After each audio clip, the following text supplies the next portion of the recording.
A big problem that our audience has is working on projects for a long time. And specifically also, they often have a main job and all of that, and it kind of drains their energy.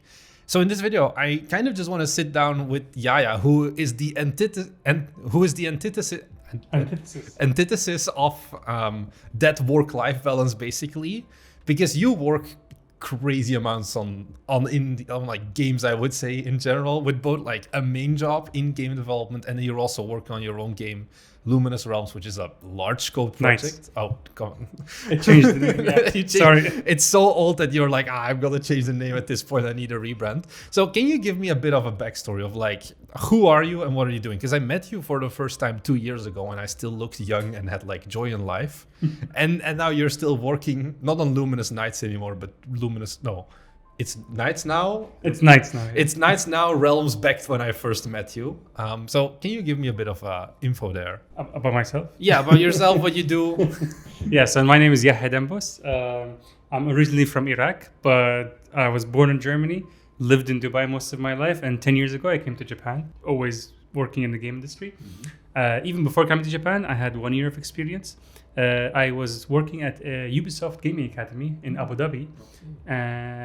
Studying there. Yeah. They had an academy there, and I did that course. Then I worked for like a year in a mobile company. And then I was like, okay, I kind of hit the ceiling of what was there in terms of like challenges for a game developer. So I was looking around what to do next, and I was like, oh, now it's the time to come to Japan. So I did that, and first thing I did was language school. And then got into the industry, started working here. And the first month in Japan, I made sure to start joining indie game developer events. Mm-hmm. And that's been a huge help, like just learning about the industry here and overseas. And I've learned so much there. 3.5 years ago, I decided to finally make my dream game, which is inspired by Kingdom Hearts. Was it also the first game you ever made? No. You've made like small games on the side. Definitely. Like that's like anyone who comes and says like to me like, oh, I want to make a game like you. And it's like, don't make it as your first game. Even I am taking a huge risk. I don't recommend people do what I do. And I already have 10 years experience and it's still like too much work. Yeah.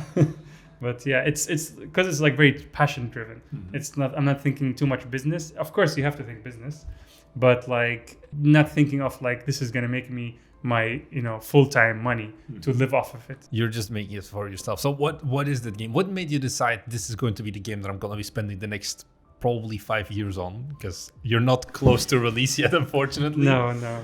Yeah, I mean, it didn't start as like, let's do a 5-year game. But basically just before I started, since 2019, I had actually been making a game called Monster Showdown. It was like a VR game. Yeah. So when I first came to Japan, I really got into VR. And up until a year and a half ago, that was my thing. Just like doing VR at my full-time job. And it was very interesting at start. We didn't know what the future was. Yeah. And for me, it was like, wow, like all these cool, like, it felt like when they were making the NES games where everything was new. Yeah. And kind of like also with the N64 era where everything was new with 3D. So this felt the same thing. So it was really fun to make for it. But no one was buying VR. Yeah. It was like 1% of Steam. It's 1.5% now at this point. And then most of them are just like playing the same game. So they don't even buy new games. But anyways, me and a friend, we started to make a game in 2019. Mm-hmm. And it kind of started off like all mixed and everything. Like we were like, oh, it's going to be roguelite and this kind of thing. We made all the mistakes so that every indie does. We don't look at open analytics. World, everything. No, thankfully not. I knew that from the beginning. It's crazy. But we were like, we'll make a game in 1 month and then release it early access. Worst mistake. And we were like, let's release on Halloween because it's kind of Halloween inspired. Yeah. And it totally failed. We made a lot of mistakes. And then after many updates and trial and error, we actually changed the whole genre into just like a COD VR game, COD Zombies. And that actually did well. And then we went into like full release in 2022, February or January. And it did decent. But that really helped me like have the foundation of Steam and how that works. Yeah. We didn't know all this wish list thing and you have to have at least 7,000 or 10,000. We were just like, freestyling it and just hoping for people to come. But we learned through that like posting on Twitter helps a lot. And Reddit, if you want to try. If you were brave enough. Yeah. And so that was a lot of learning experience. But yeah, both me and my friend, after that, we were just like, we're done with VR. And he started his own project. And then I was like, okay, now I want to make my own game. And at that time, actually, I started already doing some YouTube stuff. Some of you maybe have seen the video of like Pepsi Man remake. And that was just me like trying YouTube. It was like, let's see what's going to happen. Because my wife actually does YouTube as well. And she does it in the art department. So I was like, let me try something here and there. So I did the Pepsi Man remake. It did just crazy. Like it doesn't make sense, the numbers I get. Like now it's 2 million views. I keep just getting random, like, you know, when it first released, it was like, all right, views. And then just suddenly every now and then it has like a couple 100,000, 200,000 views. Even with like constantly YouTube changing, big YouTubers like having failed videos. And then Pepsi Man keeps going. Yeah. I got really confident after that, and I was like, okay, let me do the next thing. And I made an E.S.P remake, and then just bombed. So yeah, if you get like 1 million views, you're never following that up. Basically, you have to take the loss on that. Yeah, so I was like, okay, this was fun, but the E.S.P remake gave me something I've never done before. I've never done like a 3D platformer or kind of 3D third-person kind of game. Yeah. And making that gave me the confidence that, okay, now I think I can make a game like that. Because I've always wanted to make that. Since starting in game development, I was like, I want to make a game like Kingdom Hearts. So at that point, I was like, okay, I think now I could do it. So what year is this like now in the timeline? So the Pepsi Man one was like 2021. I was doing it while we were making that Monster Showdown game. And then after that, the E.S.P just came out a few weeks, I think, after the finishing of Monster Showdown. Then I was like, okay, what's next? And I was like, let me make a game. And I kept thinking, actually, first I wasn't going to do like a Kingdom Hearts inspired game. I had this like music game where it was like Journey meets classical music. And it was like this whole concept of like the world is black and white and you bring color to it with music. It was a cool concept. It sounds very artsy. Yeah. Yes. So that was the tricky part. I'm not an artist, nor do I know anything about music. I'm just a huge fan of music. So I was like, this is a bad start. And I should probably not do that unless I'm working full-time with another musician. Then yeah, my wife actually confronted me. I was like, what do you actually want to do? And I was like, Kingdom Hearts. And she was like, just do that.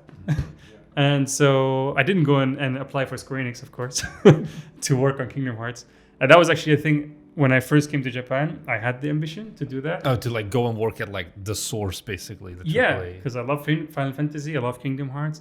But then after going through all these events and meeting game developers and meeting people who've worked in all these big companies, I realized the magic goes away if you work on the game. Because you're going to see it for a long time, even if you see the exact same thing. I was talking, there's like another studio that did like outsourcing for Resident Evil, like I think 4. And they're also like, yeah, you're so sick of it because for 9 months, like every week they got an email of like, this is not good enough, start again. And they're like, they don't want to play the game anymore. So that's the issue where it's like the magic goes away. I had a friend who specifically told me like she joined working on one of the Final Fantasy games who she was hyped for years. And then day one, they were like, oh yeah, this guy dies, the main character dies, this happens. And she was like, no, it just destroyed her expectations of the game. So it's just like, I was like, I'll keep loving the game from like the outside. Consumer perspective, yeah. Yeah. And so, yeah, that's why I never decided to do that. So yeah, I was like, let me make a game like that on my own. And yeah, that's where the journey started 3.5 years ago. Yeah, so you decided to start on that purely from like the perspective of I want this game to exist. Now that you've maybe been working on it for 3 years, I honestly don't really know the world of hearts likes. Is that even a thing? Is this a game that has like, kind of like, you know, how Stardew Valley kind of blew up because for like a long time the genre was neglected? Did you like accidentally get into that genre with the hearts likes, or are there still like a decent amount of hearts likes being released? So the thing is, the genre actually, I'm kind of starting it, me and a couple of other people. The word actually came from, let me remember, I can send you later maybe the name. It was like these guys, Mixer or Mix Gaming, Indie Game Mix, something like that, on Twitter, who found my game after posting for a long time, for like a half a year or a year. And they were like, oh, hearts-like game. I was like, yes, that's the word. I have crowned a new genre.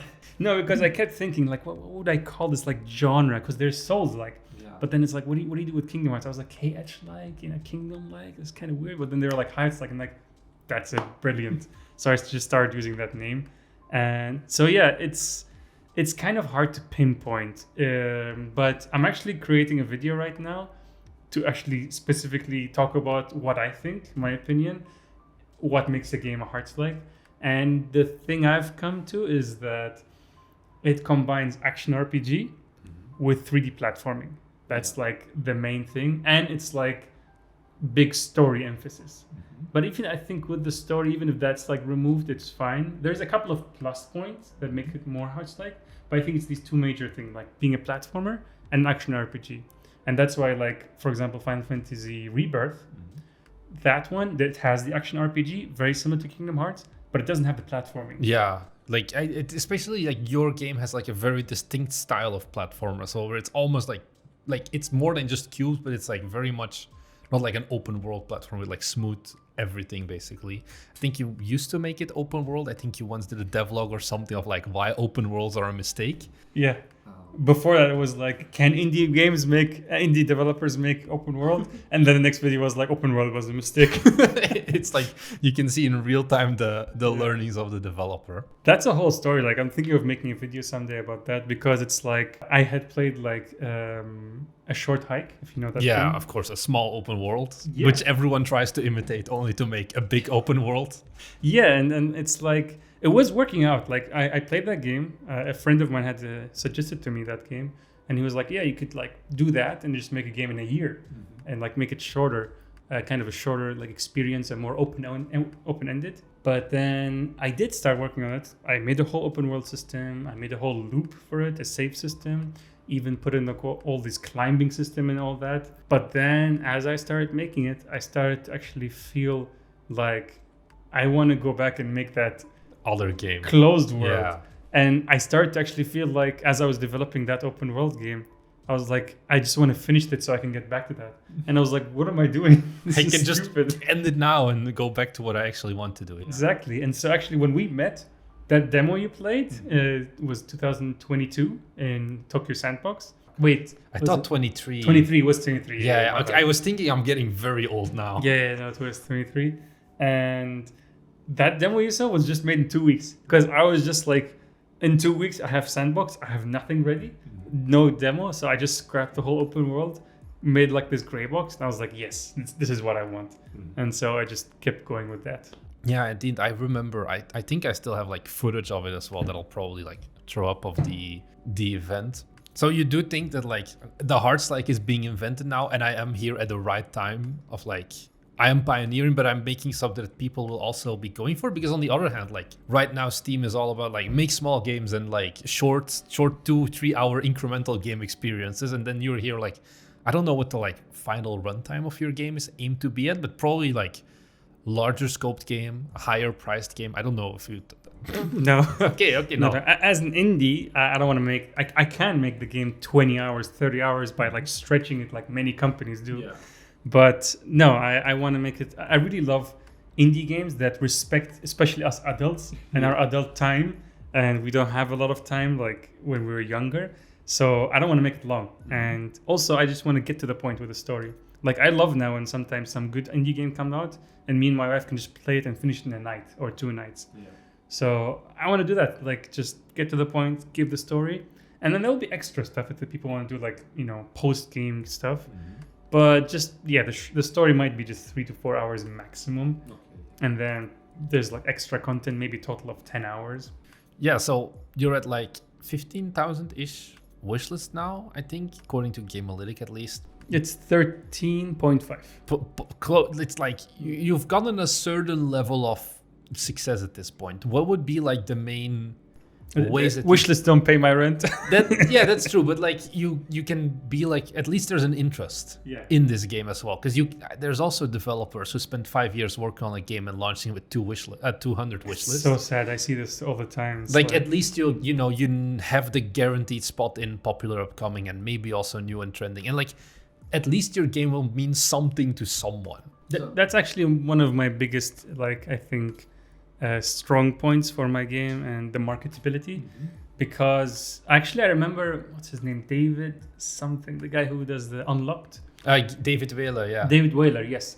I remember seeing his like GDC talk from like, I don't know, it was like 2016, 17. The first 3 one? Yes.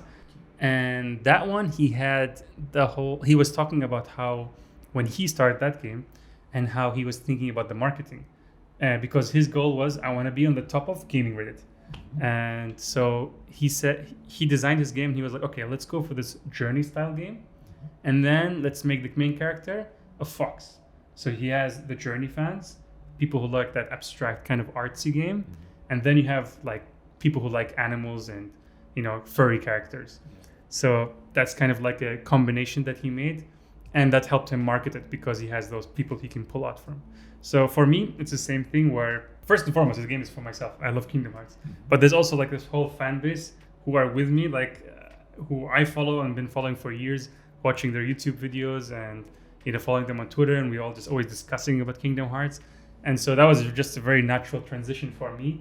I think like this cannot be replicated and it cannot be even like faked. You just really have to be part of it. Yeah, you can't like watch this video and be like, sure, that sounds like a good upcoming genre. I'm now also gonna try and like pump out a Hearts. Like you need to have like be in the community almost. Yeah, like we're constantly like just arguing and like about Kingdom Hearts and like before the game, after the game, like when is it coming out? What's this going on? Which one is the better one? And it's like it's just me being a Kingdom Hearts fan. Yeah, and that way you also market it. So what is like the main like YouTube probably did some point of marketing because you do like the devlogs. Is that like most of the wishlists come from there, or how do you think that split is kind of like where? Actually, YouTube is the strongest one. From Twitter, I would say in total a couple of thousand wishlists, but I think from YouTube it's around 8,000 to 9,000, and half of those, I think around half or a bit more, are from my YouTube videos, and then the other half is from the Gamers Joint, who's the biggest YouTuber for Kingdom Hearts. I've been following him since like almost 10 years ago when he was still like very early on. And he ever since then, he's just been carrying like the whole Kingdom Hearts YouTube content creation. But I mean, since COVID, more people have come. Before that, even a couple of people. And now it's more of a bigger YouTube community. So, but yeah, I've been following him all the way since then. And he contacted me so early. Like he knew about it himself as well. You didn't even have to reach out to him. I was like, okay, when I'm like 2 years away, like after 2 years of development, he came in like, I don't know, 6 months, 7 months into the project. And I was like, what? It's him. And he just popped into my Discord and I was like, wait, what? What? That's him? I thought it's just like a random dude. Like people come in Discord, I'm sure, like DMing you and it's like, oh, damn, it's him. So yeah, from that, we made like 2 videos so far. And each one of those just like push the wish lists like crazy. So like, yeah, content creators is like the thing. And it's like nice to get it from like others and like work with other content creators. But honestly, it's super powerful to do it yourself and learn how to do it. And I've seen it so much with Dragon Game. There's like these 2-3 very popular TikTok and Reels accounts that do this kind of medieval game. I'm sure you've seen it. Like I mean, medieval game doesn't narrow it down exactly. I'll send you a link later. Maybe you can show it to people. But yeah, they just like do it all themselves. And it's like, and the game is like, I don't know what even the game is yet, but it has so many wish lists or so many followers. Yeah, just because they keep pumping out the content basically. Yeah. So, I mean, it's good to have the content creators, and especially if there's a genre, but you can't just rely on them. And like, you also just today, I think, tried to like mail people about your horror game. And it's like, maybe they'll give you time, maybe not. But it's like, you got to do it yourself nowadays. Yeah. I think that leads, of course, to the age-old question that everyone always asks me. And I think I also got it today on like our live stream of like, so should I make devlogs? Is it worth it? Yes or no? And I think generally my answer is no. But you have had a decent amount of success with the devlog. So maybe you have a different audience, because I'm a salty guy. I do a devlog and I get 40 wish lists from it. And then you do one and you get 4,000 wish lists. So it depends on your like goal, because for me, it wasn't just wish lists. I wanted to like show, kind of make people be part of the journey, because I have gotten so much like support and feedback from people. So that's actually one of my secret weapons. I don't know what you call it, but like blessings, where all the people who have come and gotten interested in my game came to my Discord, and now every time I do like a playtest demo and I release it to people, I have it like on Steam now. Where you can have a playtest. It's all this feedback they give me, and because I'm like an indie, I don't have a QA team. So these guys all like are able to give me feedback and help improve the game. And we're all also like Kingdom Hearts fans, so we just all want to like make this game. It's just better. one big glob of like, I want this game to succeed, basically. And you're the developer, they're the QA team, basically. Yeah. For the YouTube, was that something that you like were like on the fence about, or you were like, hey, I want to do YouTube, let me just make a devlog? Because my advice when people ask me of like, oh, should I start a YouTube channel? It's like, if you really wanted to YouTube, you would have like already done it. Like, if you have to ask me, the answer is probably gonna be no. How was that for you? Because I started YouTube for like our studio as well, just because I wanted to do YouTube, not because, oh, I need to market my game, so I feel forced to start a YouTube. Maybe I should do it, maybe not. When should you like start a YouTube channel in your opinion? I mean, yeah, it's got to come from yourself. Like, because when I did the whole Pepsi Man thing and stuff, and even long time ago, I was actually doing YouTube in 2008 just for fun as a kid. But it's just fun. I enjoy making the videos. And I wanted to like do kind of documentaries, like showing the journey. And I enjoy both the editing, because I know some people who do devlogs or who do kind of like YouTube stuff, even full time, and they hate editing. And it's like, that's too bad. You too? I don't like it. That's why our videos are so easily edited, basically. It's just like cut out the arms and the ass and then like add some B-roll footage and call it a day. But like the actual devlogs with like all of the text effects and like the pops and the backgrounds, it just makes me want to cry. Just let me talk about my game and give me wish list or something. Oh, I enjoy these so much. Like just the other day I made a video. Actually, it was just 24 hours and I deleted it. And that was like the whole catch to promote my course. And I did the whole, like I did a thing where it was like, I was talking, moving my hands. It was my first time actually making a YouTube video with showing myself. And I kind of moved my hand. And I was like, oh, what if I made this thing that popped up here actually move with my hand? And I just made that frame by frame. And I was like, yo, that's so fun. That's like, I enjoy that. So it's like, even if it doesn't get a lot of views or wish list, I was just enjoying making those videos. Yeah, I think that's at the end of the day the best way to do the YouTube, I guess. So we're 3.5 years in now. What's the planned release date and scope? Like, how far percentually would you say you're in the game dev of like Luminous realms? It's hard to say percentage, because do I mean percentage in the development or the final game or the timeline? Because all those are different. Kind of like development of like, okay, we've been 3.5 years, or like 50%, so like another 3.5 years till release. Or no, like... it's gonna be less than 3, hopefully. I'm thinking maybe 2 years.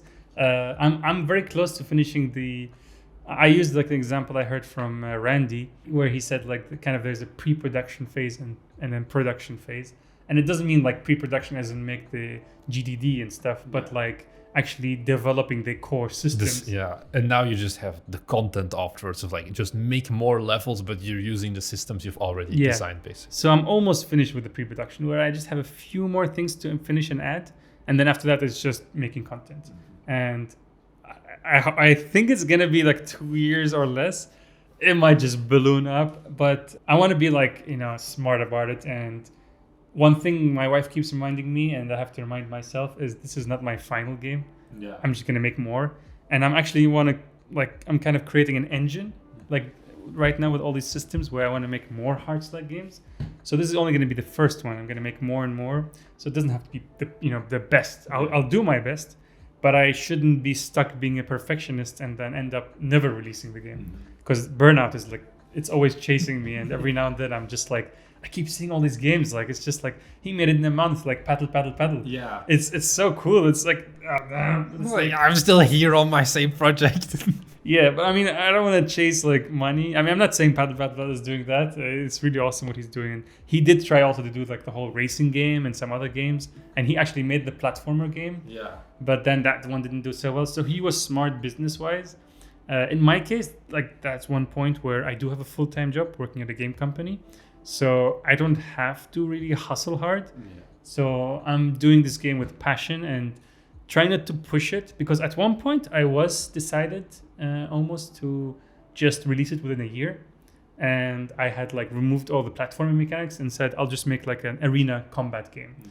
But then I was like It's you're losing out on the dream. Yeah. Yeah, it's like I shouldn't look at this like too businessy. Like, so I was like, okay, what's the minimum thing we expect from a HUD? Like, so some points I didn't add now is like a party members, because a lot of work goes into making a whole party system, and there's already one character, and like just doing an RPG with one character, it's so much work, like all the level up system and like skill tree, everything like that. Yeah, so I was like, okay, no, none of those. There's all these like advanced cutscenes. I'm not gonna do any of that. Voice acting, nope. Like just whatever I can, keep it still good, polished, but not like over ambitious and big. It's already ambitious, but like do you have like a document of like the end goal? Because that's the thing, you still have 2 years of work. Do you know kind of what those 2 years will look like, of like, these are the 18 abilities I still want to implement, these are the levels, like specifically like this will be the biome and all of that? Or is it more of like you kind of know like how the next half year looks? Because then like how do you plan for 2 years in advance is also like my question. Can have, for sure it's not going to be 100%. So you'll have a goal, you'll have like ideas. I do have a timeline until the game comes out. But of course you have to keep in mind it's going to change. Things will happen, and things will get longer, or some other problems will come up. So you just got to adapt. But I kind of have like an idea. I don't use documents. I do have Notion, but it's more for like research and technical stuff. But my GDD is actually Milanote, and I really like it because it's like a Miro board, but with folders, so I can click through. Yeah, I've used it before as well. It's pretty. Is it like one of those giant Milanotes? It's like you can spend like 2 hours just walking through it, or is it still relatively lightweight? It's pretty big, but I would say you could go through it in like a day if you were like a new hire in like my team, for example. And I would tell you just to check it out. I think you can go through it in a couple of hours, but it's just like really nice to dump ideas in there, and it's more visual. I'm a very visual person. That's why even with Unreal Engine, I can do C++ and C# programming, but I really love visual scripting because I'm much more designer kind of mindset. So Milanote really gives me that. And yeah, basically I have a timeline of all the content I want to do. Some things I'm kind of keeping open. I'm thinking, okay, I'll have like 30 abilities or 20, but I don't know what they are, because those things kind of come up later in experimentations. So I don't want to lock them in on paper before even trying and seeing like what is fun and what isn't. So, but yeah, I have an idea, and like I have plans.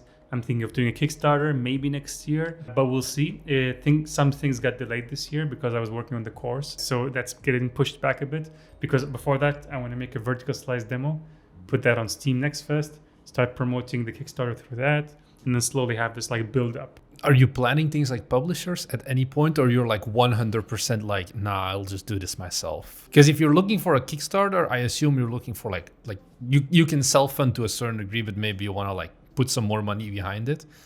Then an alternative would of course be like find a publisher. Yeah, I actually, in my mind at this point in time, I've already made like a plan of if I have no publisher, no funding, and just do it with the pocket money I have now. I have one with Kickstarter and I have one with a publisher. Publisher, honestly, it's like I'm keeping the door open. I tried 2 years ago with like asking some. I had some meetings, and it was like, they didn't get it. They were like, it's just too much like Kingdom Hearts, and I'm like, exactly. That's the point. That's the point. That's what people like. Like I see it. Some people complain online when they say, oh, it's like a clone, but then most other people are like, what's wrong with having 2 cakes? Yeah, indeed. It's like, I don't mind. I just want more of this. Yeah. And up until last year, like around Bit Summit 2024, the game was still very like vague what the genre and theme is. That's when it was still called Luminous Realms. Yeah. Because I made that name before even knowing what the story is.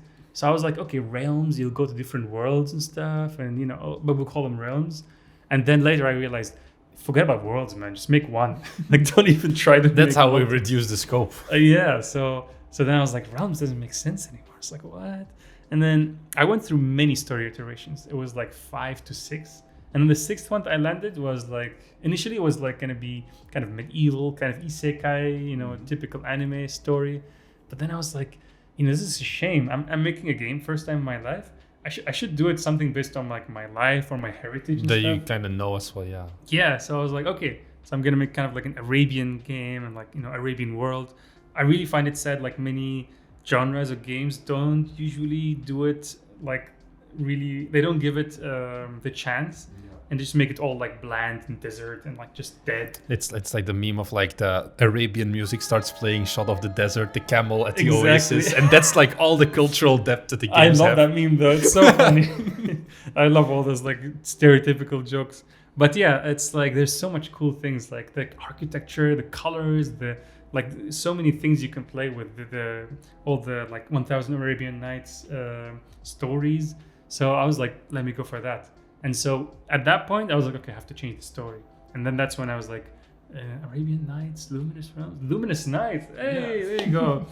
I was like in bed one day and it was just like, I just jumped. I was like, I got it. New logo, let's go. Yeah. Yeah. And then, yeah, at that point, I changed the character look. He was Arabian. He dressed differently. The world became Arabian. And then it actually started to have its identity. And I saw like the negative comments about like the clone went really down. And then they started to feel like, okay, this has an identity. So you've been working on this game for a while now, but you've been working on games before as well. I think the big question always with these long projects is like, how do you not give up? I think as well, of like, especially like I interviewed Andrew from Mossy Grove Games. You know him, and he's working in marketing for like his main job. It's like nothing related to game dev at all. And then like his hobby is like he opens up Unity and starts working. You're like spending your entire workday in Unreal Engine. And then you clock out, you close the laptop, you go home, you open the laptop, and you open Unreal Engine again for like another 2 to 4 hours. Actually, it's even like just from the same desk. I turn off my work and then I immediately just turn on my game. And then how do you like, because I guess you're doing like 60 to 80 hours a week of like Unreal at that point, maybe? Yeah. For 3.5 years or even longer, I guess. How do you split that up? Or do you have like a month where you're like, I can't do this, like I need a break, or you've been able to stay pretty consistently throughout the entire time? Yeah, I'm kind of stubborn. I'm just like, ever since I was a kid, I was just like, I hate laziness. Like I can't like just sit down and do that thing. I'm a bit hyperactive too, that might be why. But I just like, anytime I find myself being lazy, it's just like, oh, this doesn't feel right. I should be doing something with my life. And so, yeah, I don't know. I've had ups and downs in the game, but I was always working. Like, that was always my thing. Because that actually is one of my strong points, especially when I got hired at companies where they hired me because I always had, like, projects I'm working on. Yeah. Like, before Monster Showdown and Luminous Nights, I was doing a bunch of projects that never got released. I want to come back to that, but let's first talk about what is your top 3 productivity hacks then to kind of not... Oh, very easy. Number one, just wake up early. Mm-hmm. Like, okay, some people are like night owls. I've tried. I can't. I'm still like on the fence if I think that is okay for humans, because I think sleep is important, and I think there have been scientific like research about light and how that affects our body and how we need it during the day, and then at night we need to sleep. But yeah, for me, I just wake up at like 4 a.m. That's basically how I do it. This is like evolving into the Andrew Tate interview now. Yeah, just keep working, wake up at 4 a.m. It's easier for me because I have my morning prayers as a Muslim. So I just, that's the thing when it comes to habit. If you've read Atomic Habits or this kind of books, you just need to start with one habit. The easiest one is just when you wake up, drink water. And then from that, you just start to glue on it other habits. And so for me, it was waking up for prayer, and then I start my day. Work always starts at the afternoon. My current company is more flexible, so I can just work anytime. But typically it was like around 10 or 9 o'clock the work starts. So for me, that's when I do all my work. Like 2 or 3 hours in the morning when like you're still sharp and you can just go for it basically. I even game sometimes in the morning, because the problem is at night. That's where many of us like fall into this trap, and I have also in the past. At night, you don't have a timer. Like nothing is stopping you from playing or working till 4 a.m. Yeah. But in the morning, you have work or you have whatever, like life and like commitments. So there's always like a real life like stopper that stops you from working too much or playing too much. So that's like one of the best things for me, and it's helped me like to get a lot of things in like organized, and it's basically like a lot of people talk about this sleep. Like that's where it starts. If that's broken, your life is broken. Everything, your health. So I try to make sure to always like sleep 8 to 7 hours. Yeah, the standard like amount. Yeah, it's just you have to go to bed on time, and that's like the thing of like, if you say this, I can't. I hate it as well because I'm also not like a bar person or like a party person. So I'm like, I would like to go to bed at 9 today, and then people look at you like you're stupid, and it's like, but I wanna wake up on time tomorrow and be able to function like a human being. That's why they say surround yourself with like the 5 people you want to become like, so they elevate you instead of like telling you come on, hang out for until 12 a.m. in the morning. Yeah, because it's just miserable. So that's number 1. What are the 2 other life hacks? The one I learned, well, not a hack but a rule, but like the one that's from David Whaler, is the no 0% days.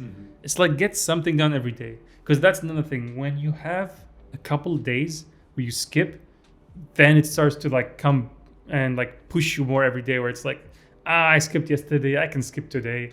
But when it's like, that's the thing with also like routines, just never skip, and then it just becomes normal life. That's like your routine, that's how you live. And that's like, that has helped me so much. I've still had some days where I didn't work, but it was like in my mind, what I've programmed, my normal life is always working every day. So if that's like a thing I believe in, that's like what's going to be, because any other day will be an unnormal day, and then the normal one is working every day. And so that's like another thing I always think about. Wake up early, no 0 days. Exercise. But this is like a combination. Exercise, go out, talk to people, like, because it's your health is so important. You're going to destroy yourself in just weeks if you just do the same thing every day and not go out, not touch grass. I read the other day about someone, I don't know, it was like about movie making, story writing, I think maybe, where they're like, go out and have experiences. Because like when you look at Miyamoto, the creator of Mario and Zelda, and a lot of other developers like Hideo Kojima, they have like all these childhood memories of playing and going to the forest or having all these like experiences, and all their stories come from that. So it's like these stories and like life experiences, that's so important, and that's what builds you as a character, and that's what builds your games, because you have to have them based on, like, that's another thing where one guy was criticizing modern games or stories, actually in movies he was actually talking about, where he's like, the problem is with current day, a lot of movies are based on other movies. So they kind of lose the essence. Whereas older movies were based on life experiences. And so they're like first-hand experiences that are put into the story. And that gives a very different vibe. So like, going out, exercising, move your body, staying healthy. Staying healthy is the thing. Yeah, I did a video once where I was like, it's an old video. It's a very weird one looking back, where I like lived like Kojima for a day, because he had like his book, and then he had like here's what a day in the life of Hideo Kojima looks like. And it's like every day he walks through a bookstore and just picks up one random book and then decide like on the cover of like, is this a good book? Does this like communicate a story to me and all of that? And just like, it's like the weird stuff, like they're not just straight behind their PC for 16 hours a day, basically. They go out, they try still like new stuff, they broaden their horizons to a certain degree just to stay inspired. And it's, I think, the same thing with me. Like most of my game ideas come from being outside for the most part. Going back to Hideo Kojima, where did he get all these ideas for stealth games?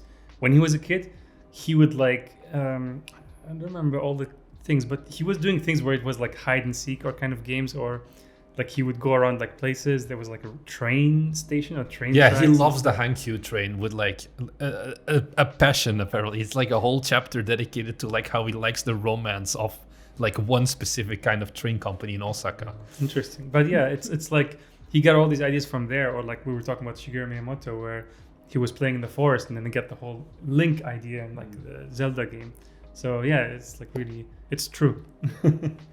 you have a main job as well. And maybe that's a question that I have, because it's something that I don't really know much about, because I've been indie my whole life. But we have like people in our audience as well, or like I meet them even at like events like Bit Summit, of like people working at AAA studios and then they want to go indie more. But it's kind of a miserable place for like AAA, like more real game dev jobs. Does that one, I think maybe Japan is less impacted by it. I'm not sure, because you were changing jobs like just a few years ago, when like basically the EU and America has a bloodbath in like the amount of jobs open. Do you see like AAA studios and like those big studios kind of die out or like scale down, and like indies are becoming bigger? This may be a very loaded question of like the industry as a whole. Yeah, it's like I'm very from a third point of view kind of thing, because I've never worked at AAA. Yeah. Like I had ambitions to do it, but then I realized I actually excel better at an indie company where it's smaller teams and you get to do more things. Because I've heard, like, for example, I always remember this story. I heard it a long time ago, 10 years ago, in the Arkham Knight game, actually Arkham Asylum, the first one. I heard that there was one artist for 2 years just working on the cape of Batman. And it was a really cool cape in the end. Like throughout the game, it like burned and like tore, and that stayed consistent and stuff. It's cool, but it kind of drives you crazy, I'm sure. Like doing that for 2 years, yeah, it's like you never want to touch a cape or cloth. Imagine the daily stand-up every single day. Yep, still working on the cape today. No blockers. See you tomorrow. Yeah, but so it's like I could never do that. For me, it's like I've always had like different experiences. I actually started off as a 3D artist, where I was doing 3D in my free time, and then I got into the game industry by learning, and then we learned game design, programming, and a bit of art, and I kind of got a bit of everything, and started to always challenge myself and teach myself programming and designing and trying new things every time. And so I could never be able to just do one job all the time. So indies is where I really felt more like freedom, and the teams were also smaller, so it was like a family together. So it was a lot more like, you know, comforting and fun. I really can't tell like with AAA, it's yeah, or challenging. like I mean, it's not just AAA, it's also like indie studios, and like a lot of them have to like shut down because like they're working on too big of a project, or the project just, it's like it's always like the Hail Mary of like this has to succeed or we're shutting down. And that's where like the pedals are like coming in and changing industries. Because like I can make this game in 1 month and like money machine basically. And then it's like, okay, but could a like indie studio of like 10 people or however much like also make pedal maybe? But would it be like the same result and all of that? Probably not. Like there's a certain like, you know, you have to be a solo developer to get a product like pedal, I think. And it still works. And I think that is maybe something that's changing a bit in the industry. That's why everyone's like, oh, make small games, it's better. It's really tough. I have been thinking about this actually a lot recently. I've been reading a book about like business. It's called E-Myth. Oh yeah, the E-Myth Revisited. Yes, and I like all these thoughts are still in process. Haven't really committed to them, but like some of the things I'm kind of realizing, but again, I'm not sure. I'm still just processing this. I haven't finished the book yet. In the book, he talks about how to create, you know, successful businesses and how most businesses fail. Yeah, I think it's the part of like, if you love making cakes, you shouldn't like open a bakery.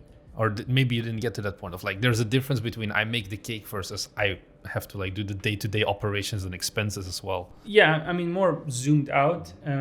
What I'm realizing is when it comes to like making money, businesses, like games is really challenging because it's an artistic field first and foremost. Every time I have friends, like some people who come to me and they're like, oh, I see these like games making so much money, mobile games and stuff. And it's like, oh, I want to get into this. And I immediately tell them, if you're coming in for money, you're in the wrong industry. Yeah. It doesn't mean the games don't make money. They can make a lot of money. But it's like... It shouldn't be the primary motivation because... It's challenging because, for example, if you want to, like this book specifically talks about services. Like many people go to McDonald's not because it's like the best burger ever. It's in a consistent service and it gives you that comfort. Yeah, you know what you're going to get, exactly. No matter where you are. Exactly. And then that's why with the successful businesses around the world, a lot of times it's this like feeling, how the customer feels, and this consistent experience. Games or art in general, I've been discussing this with my wife as well, like with mangas and stuff, you can't really do that. Like people can tell when you're trying to make this game or story or something a business, because they start to feel like I'm just being fed the same thing. And there is some successes. When I think about it, like, okay, like, I guess the online games like CS:GO and like those games, I feel like, okay, there's the gameplay part, but then what they work hard on is maintaining this comfort food, this experience, this loop of every time logging in every night and then playing a couple of rounds and getting the same experience. Whether you lose or not, you still feel like good about it. You're still enjoying your time, and then logging off and continuing tomorrow. So I think that is what like many businesses around the world strive to do. And that's what's really hard in games, because like most games cannot be used in this formula. Yeah, like you're also it needs to be like a live service game, I guess, at that point almost. Exactly. But you're not doing that as an indie. Exactly, and those are super challenging. But in the end of the day, companies, big businesses, they are designed to make money, so they have to find a way. So it's really challenging, and that's why like sometimes I think the older times were better, where the budgets were smaller. And it's kind of like indie actually in the older times, where I made a whole rant about this at the beginning of the year on a YouTube video, about like the whole budgets now being too big, the teams being too big. And then of course they'll fail meeting expectations of like the sales, because it was just too expensive and it took too long. Like older games on the NES, they would take like half a year, maximum a year. The team is like 1, 2, 3 guys. Yeah, it's like how like GTA has to sell like 10 trillion copies or something if they want to be profitable, and then they have to price it $100 because otherwise they cannot, like they've gone through so many people in the games industry at this point of like they just need more people, more budgets, and it needs to sell more, but at some point there's not enough people interested in the game to begin with. Yeah, so it's like really challenging, where there's whole like the cost of creating it, people you have to manage and work on it, and then the consumers, customers. So it's really challenging. There's no way of like combining it, but this is just me like rambling about the thoughts I've been having about the book reading so far. But that's why I think like even for myself, like I don't want to use my game as my way of like going full time. So I'm going to be using other things. And actually my course. Yeah, you started doing a course. If you want to give a quick plug for it, because I think it is, you've mentioned it 2 times now. So what's the course about? It's very simple. Like I've been wanting to make a course like for 2-3 years now. And it's a 3D platformer course for blueprints in Unreal Engine. So no coding required, no experience. And it's specifically designed just for people who have never touched the game engine. Like every step of the way, I was putting in my head and my mindset as if I know nothing about the game development and how I want to just do it very quickly. So the game course is designed to be just very quickly, easily digestible, and 5.5 hours, and it's done. And you get to make your first game. I skip a lot of things because it would take forever if I'm teaching everything, but I just want to get people started. And so I made that course. Yeah, it's out now. You can get it, and maybe I can give you like a discount code. There's a discount code down below, most likely. It's for Unreal, in case you didn't expect it. And so yeah, basically this course is like my first, like one of my ways of I want to like go independent to start making money. Yeah, not just put everything into the make games basket, basically, of like the Yaya company has like the course earnings and then the game earnings, but then like also the YouTube maybe still, to be more sustainable at the end of the day. That's the thing, yeah. So then going back to the whole like doing successful businesses, you're kind of doing a similar thing where the games is not what 100% funds your thing. It's your other things, your game development stuff, your YouTube, your like community. So I think that's like what actually can have a more better future, I think. And it's like more predictable, where I'm going to make this game, maybe it does well, maybe it doesn't. And you can't really build a business on like such very like risky future. So I'm still going to make the game, but then I have these other, eggs in my baskets, where I have the course and I'm going to make more like assets. I have 1 asset for now. Yeah, the punching bag one. Yeah, actually 2 now, or 3. There was one I made a very long time ago. It was like a free pack for swords, 5 different like wooden swords. Then I made the punching bag, which is paid. And then just for promoting this course, I made like the main character kind of be this like chibi hero. I like got an artist to make that, and that's for free. Anyone who can go and get it. And yeah, I want to keep pushing that, because that one is like, I'm making a product and I can make consistent, like, a theme, an experience for people. I'm really inspired by like, what's it called? Mesh tint mesh? Meshy tint? Tinty meshy? we're both stupid. I think I know kind of what you've seen many indie games use it, and it's very like consistent art style. So when he has all these different she, I don't know who this is, but they have like this consistent like art style, and you can expect always the same kind of animations, the look, the feel. So you basically can just put them all in your game. And it's like Cinti assets as well. I don't know if you know them. Like, of course. Be like an artist with like very standard. Yeah, I should have used Cinti as an example. You have like a bunch of them, and I think if you can like make assets and like make enough assets in like the same style at some point, I think you're bound to succeed. It's just most asset publishers make like 3 assets at most in like the same style, and it's like, this is not enough to make like a game with. Exactly. Like I've seen so many. I always browse through Fab and like through Unity Asset Store, and it's like, this looks really cool. Very cool, but I need like just a bit more. Like, okay, this is a main character, really cool, but give me like supporting characters. Give me monsters for this character to fight, because it's like, he looks too unique on its own. And for me, actually, it's also for myself. I love this kind of art style that I want to go for. I'm kind of doing it like stylized, but then also that stylized, unlit, but then also simplified. So I'm kind of giving people whatever they want, and kind of trying to stick to also a chibi kind of face look.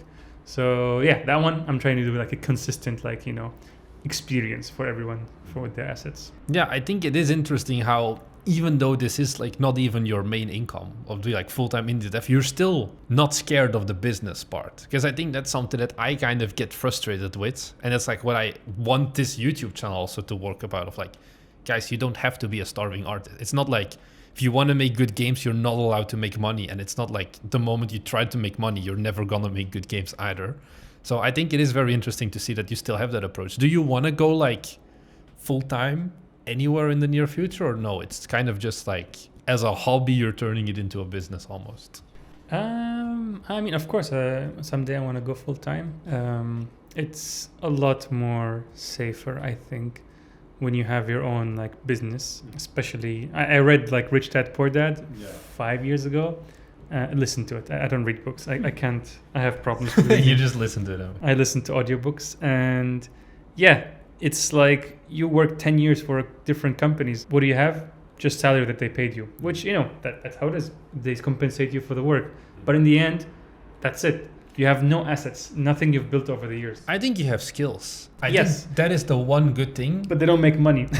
That's true. But you see it of like also with Gamedev YouTube, kind of like, it's like you have like 2 groups. You have like the people like me, like they're very young and they bring like this energy to YouTube of like, I'm gonna make this game. But it's like, I have like no experience, or like I have very limited experience. And then you have other game dev YouTubers, like for example, a Thomas Stewart or whatever. And like, they have 8 years of professional game development experience already behind the belt. And it allows them to move so much faster into like going indie, where it's like, if you're starting from zero, it's like, this is going to take you 3 years. And I think the benefit is they can at least like hit the ground running if they worked in an indie studio. I've seen plenty of horror stories where like AAA devs going indie like crashes and burns because suddenly they can't spend 2 years on one cape and they actually have to. That's the thing. We always miss this point where when we see success, we think that's achievable and that's easy and it happens to everyone. Yeah. Where we never hear about the failed ones. And that's always like something everybody has to remember, where it's like, there's so many people who've tried it and they just failed miserably. Like a lot of examples where it's like directors, where they left, they start projects. They fundraise a giant amount even often. Yes, and then it just fails miserably. And so like, it's tough. But then when you build your own like business, like you have an asset, like they call it assets, like basically, a business asset, where at some point in the future, okay, you're kind of getting broke. You have all these IPs you've made or games or whatever. Yeah, you can bundle, you can change stuff, you can do something with them.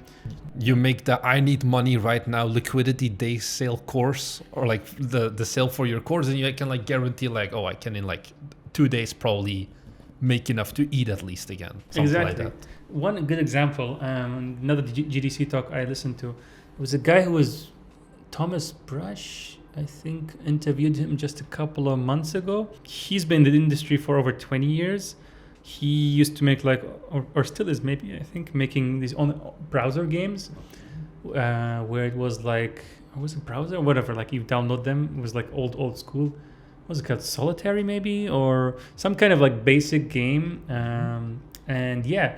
It's Jake Burkett. Maybe. The guy who makes like all these solitaire games, and that's all he's been doing for like 20 years basically. Yes, exactly. Yeah. He made the GDC talk like how to survive 7 years without a hit as well. Yes, and I like what he was saying and how he kept making these games, and sometimes he would just dress them up. Oh, there's Christmas, let's make a Christmas version. That we have now like some other thing, or some company wants to sponsor it, or got some small funding to make it like, different design. Let's add some new features, make a new game out of it. So that's like a whole, thing where if he didn't have those games, he couldn't survive that way. And so it's like very different when it's your own stuff. That's kind of also what made me like stay away from like funding with publishers. It's still like interesting, and I don't want to say no ever, but like one downside is I've seen too many studios, whether it's companies or studios, when they get investment or funding, they don't have to think about money. And when they don't think about money, the whole business kind of starts to be too relaxed, and you're not thinking every step of the way, how am I going to survive tomorrow? And I think that's a really driving force if anyone is doing a business, to like think like, how am I going to make whatever I'm doing to make more money? I think that's also like last year there was like some discourse on like both like Pell World and Dave the Diver of like, do these games classify as indie, yes or no? Because like, they don't have a publisher, so technically but they also have like $7 million or whatever. And I made a video back then also of like, I think an important thing for like a studio, if you want to be indie, is like have an indie mindset on like resources as well, of like, even if you have $7 million, you still like worry about every single dollar almost to a certain degree of like, how do I extract the most value out of this? Because I know I can't just like ask for more money at a certain point. Yeah, it's challenging. Like when it's not your own money, like naturally you're just less worried about spending it. Yeah, because it's also like now I'm not really looking for publishers, but it's like I'm going down. Like at some points we like considered of like, okay, should we get a publisher? And then I do the numbers and it's like, I need like $40,000 or something. And I'm like, but why do most people go to a publisher and ask like $400,000 for like their one-man studio? And it's like, I just don't see like the correlation at that point. It's like, do we really need to hire 4 full-time members for like 2 years? Probably not. Can we do this more efficiently? 100%. Give me $400,000 and I'm going to make you 10 games probably. If you have like the right approach to, and that's, I think, the thing of like, you're reading books like the E-Myth Revisited and all of that, but I think a lot of game developers don't, and also Bite Me viewers, I think, unfortunately, of like, I'm just gonna ask for a big amount of money and my problems will disappear. And it's like, no, you just have more problems now. More problems, more expectations. Now you have 2 people you have to please, the publisher and the customers. Yeah. That's the thing also with like, when companies go public, they have to please the shareholders. And it's like, you're kind of forgetting the customers, and it's like, oh no. So it's like always when you get external funding, you have this risk, and it's best to just do it yourself. And yes, if it's hard, that's the point. Like you need to feel this pressure of like, I gotta make my own money. And if you have no money, don't quit your job. Like do it on the side until you start to learn how to make money. And then just make stuff, or just make your own game and don't think about money. And do you have like a top list of like books that you think were like most impactful to my game development? Because you've name dropped a few books at this point. What's like the tier list of like top 3 books of like these had the biggest impact or like must reads? Because I think that's the thing as well. I often get like, I used to run like a series on this channel, also like Gamedev Book Club, but there's like 12 books on Gamedev in total. And that's it. And it's like, I don't read the game dev books for the most part because they don't really talk about business at all. It's like, how to do design levels, but that's not going to allow you to sustain yourself for 5 years. And it's like, I think there's so many like business books that maybe, sure, they're like aimed at, I don't know, evil SaaS companies, but you can still learn like a lot of things from that basically. Yeah, I mean, it's challenging. Like, go read whatever interests you, like, see what you're missing and go for it. Because I can give books, but then people will go and read it and it's like, well, it didn't teach me how to make a successful game company. It's like, because they teach like, concepts, but it basically applies to everything. It won't spoon feed you every step of the way of how to get from having no full-time to a full-time indie game developer. It's like you just have to do it yourself. But yeah, if it's like just concepts that teach you, and then you have to basically try, and it's all try and error to figure out things. Rich Dad Poor Dad is very useful.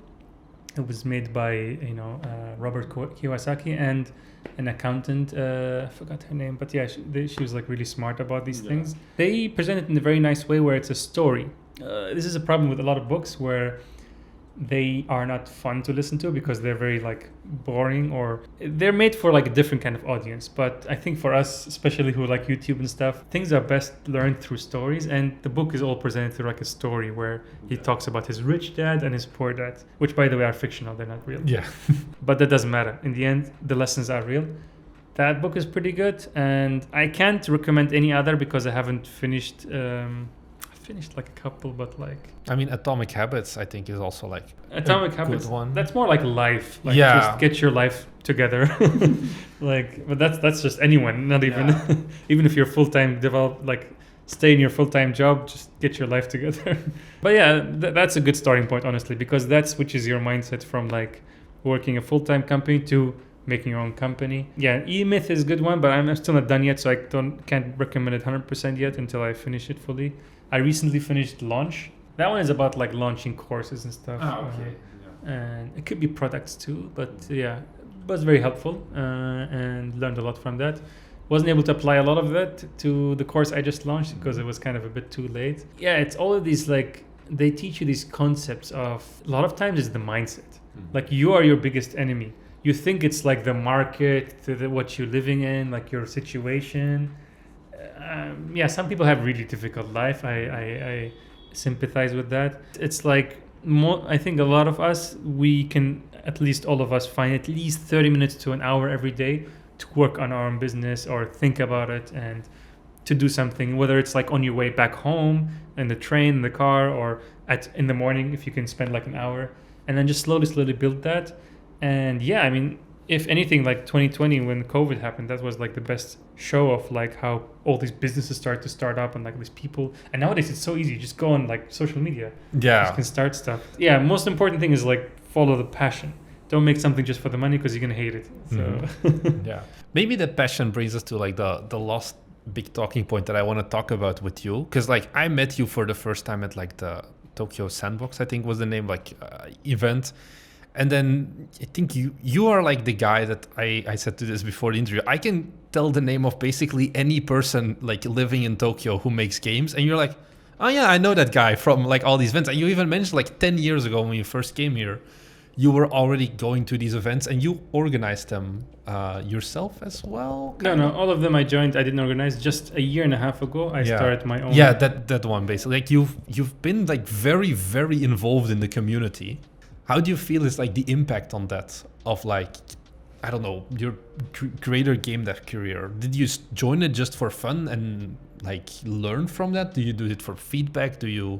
What's like the driving force behind also being like, I'm gonna start my own game dev meetup as well? Because it's like like I said, you turn off Unreal, you open up the other Unreal, and then okay, I have a Sunday afternoon free. I'm gonna run a game dev meetup now. So it's like everything in your life is like centered around the game dev. And that's like, I just want to peek inside the brain of the madman who lives and breathes game development, it seems. I have a problem where I can't stop my mind and brain. Like I have thousands of other ideas I want to do. I want to make a whole like indie game convention where people can show their games. Like all these different things. I have ideas of opening like a restaurant. Like it's just I have to shoot down a lot of those because it's just like this is a bad idea. Don't do it. But some of them reach to a point where it's like, hey, I can do that. Going back to when I first came to Japan, I started to join these meetups just to meet people. I was new in Japan, knew no one, so I had known a friend from overseas who came 1 year to Tokyo Game Show. And he met a few developers. So I contacted him before going to Japan and I asked him, do you have anyone you can, connect me with, get to know someone? And so he connected me with a guy here, he's a Japanese guy. And then he told me about the events. And so I went and joined the first one, and I saw all these indies joining and like together talking about indie game development. And up until that point, like I didn't have even this idea of indie. Yeah. Like before coming here, I just knew, the big games, the big companies. The year before coming to Japan, I started to like hear about more indie games. Because like, this was 2015, so like Steam Greenlight, I think had just like still like was like loosening up or something like that, but it was still like very much somewhat new. Yes. Actually, that year, Greenlight, I got the graduation project that me and my classmates worked on. We were able to put it on Steam Greenlight, and it was actually one of the first that was free, because you couldn't really price your game at free back then. So we had to actually contact Steam and tell them, hey, can you just like, there's no free option. Yeah, I don't want to make money on this game. Because the school owns it technically, so we couldn't. But yeah, so we put it for free and actually got 200,000 people who played it. Okay. So that was like a kind of success back then. So yeah, it was pretty nice. Yeah, because you're the only free game on Steam, basically. Honestly, yeah, it was like 200 that year, and then just nothing since. Almost like that. So I started to go all these events, and every month I would go attend, and through them I got to know about Bit Summit, about like all these other game events, and TGS. Like, of course I know about it, but how to get in, how to get your ticket. A lot of times you can just get the business tickets through connections and friends. So that's like you can skip on the expensive price for the ticket, because we're going for business, of course. And so that's the point when they give the free tickets out by the company at the event. To start joining all these events and really enjoyed this whole like social life. And I'm a social butterfly. I think super extroverted. You have to be, I feel, if you want to go there. Yeah, so this might be very different with, I don't know, my images of like indies. I think a lot of them are introverts. Maybe I'm mistaken, I don't know, but many of who I met, they can be a bit like sometimes, shy or, not so used to social events. But I'm like super extroverted, and so I love to go to these events. I hate staying at home. I start to go crazy alone, and I actually get energy when I meet people. So I always attend these events.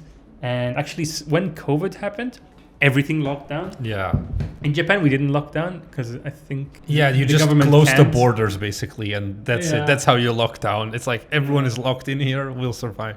They're nice here, where they're like, we ask everybody to try not to go out. Yeah. So they're very nice about it. And yeah, people follow here, and they didn't go out.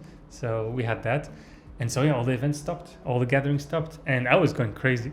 You're just bouncing around your house like, I want to go out. Yeah, and so of course we couldn't have events. I had to accept that fact. The year later, the state of emergency here in Japan stopped. That's what they called it when everybody wasn't supposed to go out. Still, no event was popping up again. And almost a 2 year have passed. And then it's like, still no one. It's like, okay, maybe I should start my own. Be the change you want the world to be. Yeah. And I was close to like, okay, I researched, I looked for places. I made like a whole spreadsheet of all the like locations and the prices for the venues. And I was very close to opening it. And then suddenly the popular one I always go to is called Tokyo Indies. Yeah. Came up again. I was like, well, all right. No need anymore. But then 2 years ago, actually last year, beginning of it, I started to feel again that I want to make my own event. The reason this time was not because there was no event, but most events, if not all, were always during the week at night. Yeah. Tokyo Indies is every third Wednesday, I think, of the month. So if you're ever in Tokyo, third Wednesday of the month in Akihabara. Yes. Very, very lovely people there. And you don't have to be game dev, just go there, even if you're just interested. It's very nice and chill. So I wanted to have this other option where it's weekend, during the day, and a more wholesome vibes. Because the Tokyo Indies is like in a nightclub in like the basement as well. So I went once and it was very much a different vibe than the meetups I'm used to in Belgium as well. Really? Are they different? Because I've heard worldwide it's always like beer and like alcohol. There's still alcohol, but it's not. It's like at least above ground. It's like the main thing. Usually it's like some game studio that like sacrifices their like studio for an evening or something. That's dangerous. Yeah. I mean, they used to have different places. So this is actually the latest one, and it's underground, but they always used to be different. Like the one previous before that was at a cafe in Shibuya. The one before that was at a bar, but I was also like above ground. So this is kind of like, circumstances. You can't always choose where you do it, or, they have to kind of find the best place for everyone, accommodate for their attendees. So, but yeah, for me, I want to have a more like, cafe kind of vibe, nicely lit, weekend. Some people have kids. Yeah. They can't like go at night, or they have work and stuff. I think they're also not allowed at the Tokyo Indies. Of course not. I don't think so. Kids because it's in a bar once again. So I think like alcohol rules. So actually, we've had several times people come to Wholesome Indies where they brought their kids, and I also have a rule where like the game should be like not 18 plus, like should be wholesome, should be family friendly. So kind of like Nintendo kind of games. I mean, Doom Eternal launched on Switch. Not Nintendo game. It's on Nintendo. Okay. Yeah. So that was kind of the idea, and we had like kids coming on sometimes, and they can just chill while their parents are doing business, or, meeting people, and it was pretty fun. Still kind of struggling to find the footing for it. I've had ups like where almost 30 people came. Sometimes where it's like 5 people came.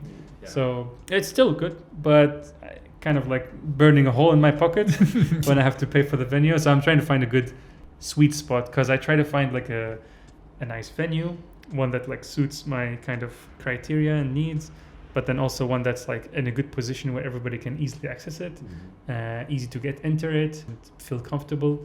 So that's kind of challenging, even with the pricing and stuff and the timing.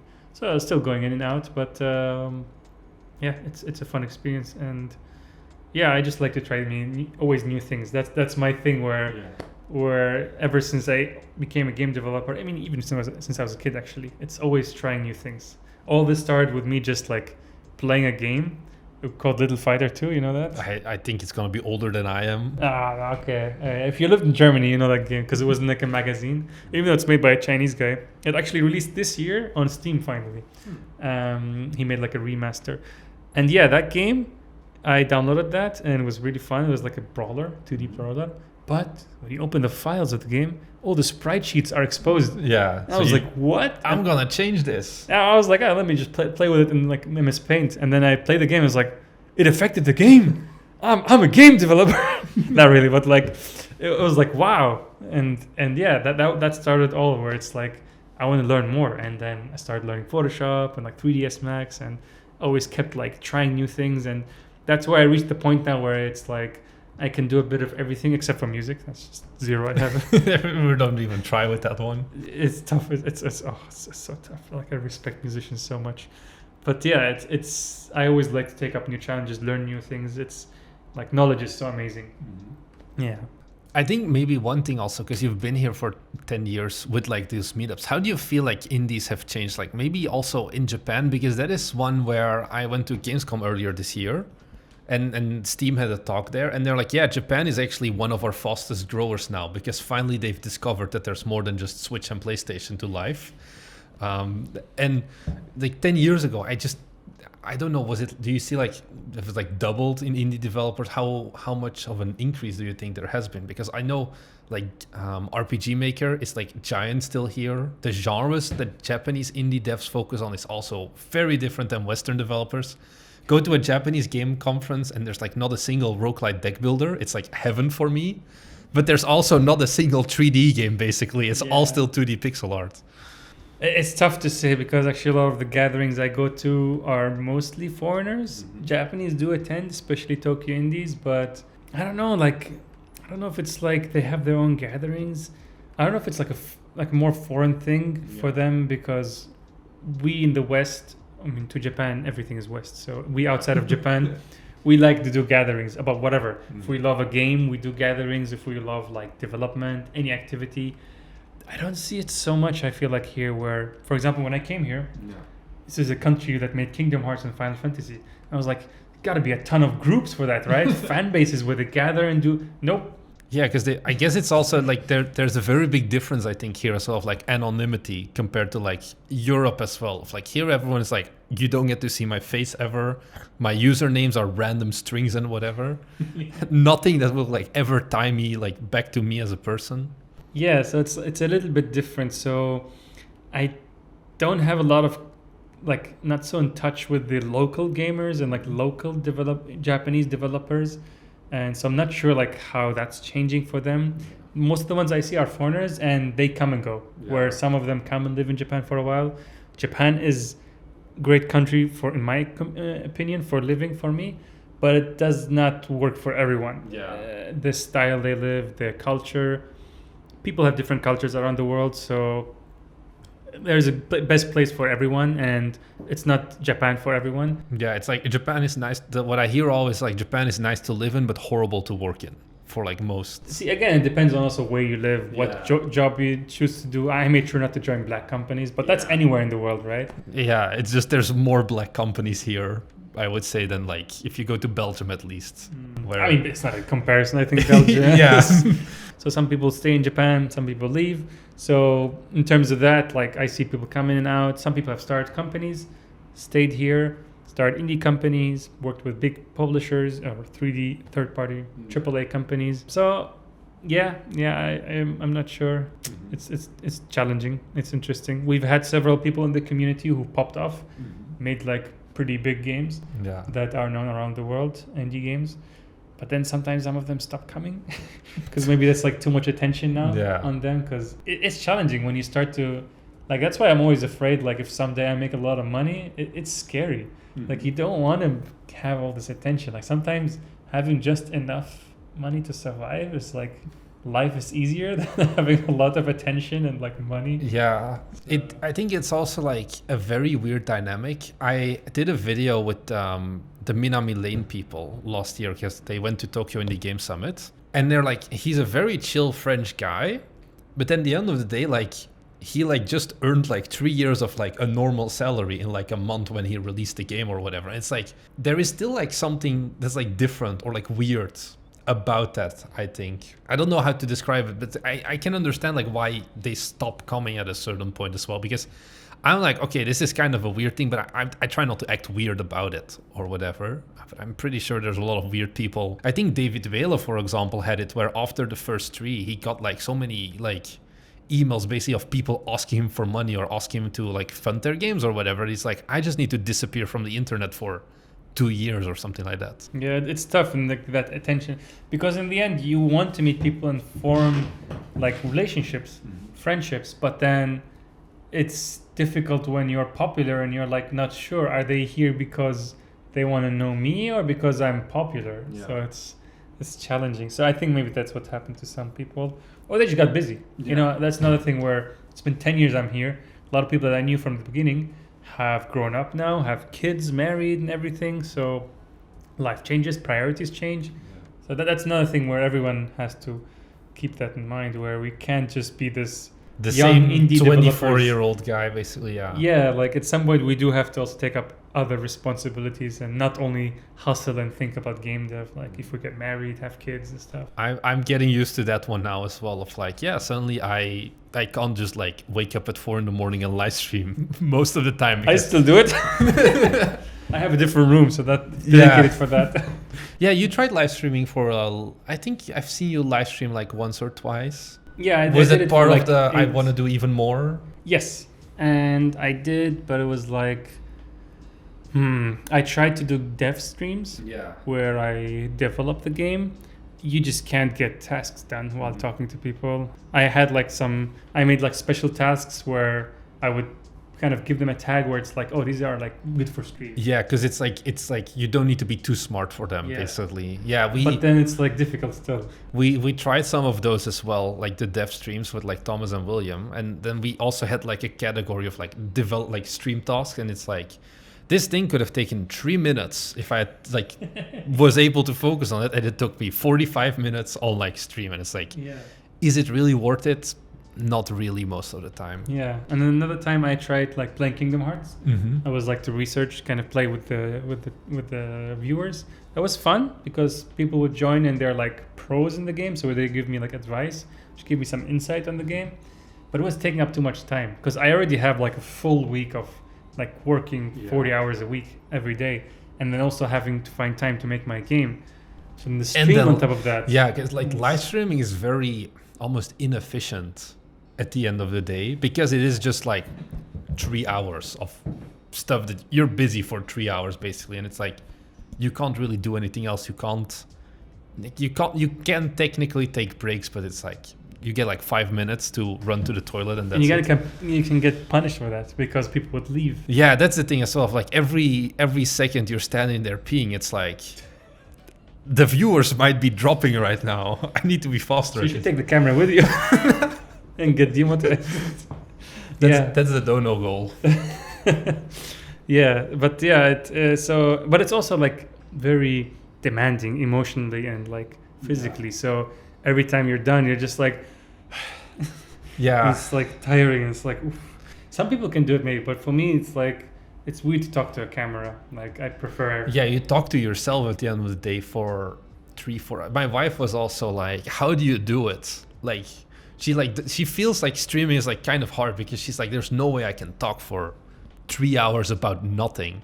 And it's like, yeah, I think one of my favorite like quotes that I've came up with is like, if you want to be like a Gamedev YouTuber or like a live streamer, you have to be a narcissist to some degree, because nobody in there, like if you're not like happy with talking to a wall for an hour or whatever about yourself, then you won't do good on YouTube probably.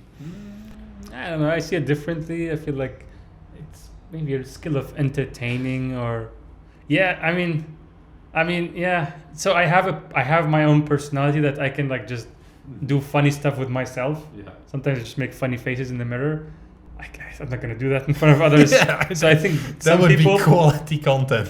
I think some people are just willing to show that side of them. Yeah. And for me, it's just like, I'm gonna keep this private. Yeah. Yeah, that's the problem that I have with like the live streams I do as well. It's like I can't do like if you go to like Twitch as a general, it's like the just chatting category, and it's just people talking for 6 hours, and it's like, what? How did I can't do that? Like I talk, but there's always something to talk about, where I like talk to viewers or I play like a demo and I talk about the demo or whatever, but just like full camera on me and then like, hey guys, let's just talk today, chill, hang out. It's like, I don't know how they do it as well. I think you have to form relationships with your fans. Yeah. Like you actually start to know everyone and be like, hey, how's your dog doing? You said he's not doing well.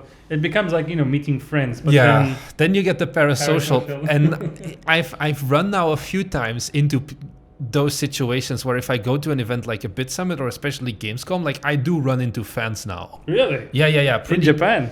In Japan, one of my favorite interactions ever was the CEO of Toge Productions. They made Coffee Talk. He's a very avid Bite Me viewer. Maybe you're watching this right now, Chris, I don't know. Where like suddenly this guy ran up to me and he's like, yo, can I take a picture with you? And he's like, come to my booth, come. And I'm like, what the hell is going on? And he like takes me to like his booth and then like takes a selfie with me. And they like know everything about me. And I mean, this is like standard parasocial stuff because I've made 500 videos or something at this point. Wow.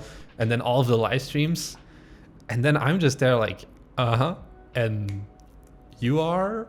And they're like, oh yeah, I'm not really active in your chat. And I'm like, then you're definitely gonna have to tell me more about you because I don't know it. And yeah, it is like very, very weird. Like I don't get like awkward parasocial stuff ever. I had like one guy come up to me once and he's like, hey, you're Marnix from Bite Me, right? He's like, yeah, I watched some of your videos, but I don't really agree with them. Can I take a picture? And then he just darted off and I'm like, what just happened? But he's still a fan. That's the thing. Like fans can disagree. He still recognized me or something. Like especially now this year at Gamescom, I also changed my outfit. So I used to, back when we started Bite Me first, we had like this black T-shirt with like our logo embroidered on it, and I used to wear that. But I made it kind of like Tom Scott does it as well. I don't know if you know. Like he always wears the same thing. It's like it's cold. The red shirt, right? Yeah, it's cold as balls now outside here in Tokyo. But I still wear like the white T-shirt whenever I record videos. And then this year at Gamescom, I wore the white T-shirt for the first time. And it's like I walk past the booth and like you can see like the developer and they turn around and they get like the stare of like, I know that guy. I don't know where from. And then like sometimes I go and like say hi and they're like, you do the tier lists, right? And I'm like, yeah, I do the tier lists. That's me. Is that what you're known for, the tier list? I'm known for, yeah, because they have like 200, 300,000 views at this point. So most people know me just from the tier list and not from the full channel. Wow. It's starting to get like, I don't know, it's still fun for me now. I don't know how long it's going to last. I think the important thing is this. So another thing I'm like learning with the business now is it's important to make the product not you, but what you make. Because then if it's you, there's like all of the different issues where people would come expecting like you to give them something, or like when if you're sick and you can't be there, the content goes away. Yeah. But if it's something you produce, then it's more disconnected and they like what you make.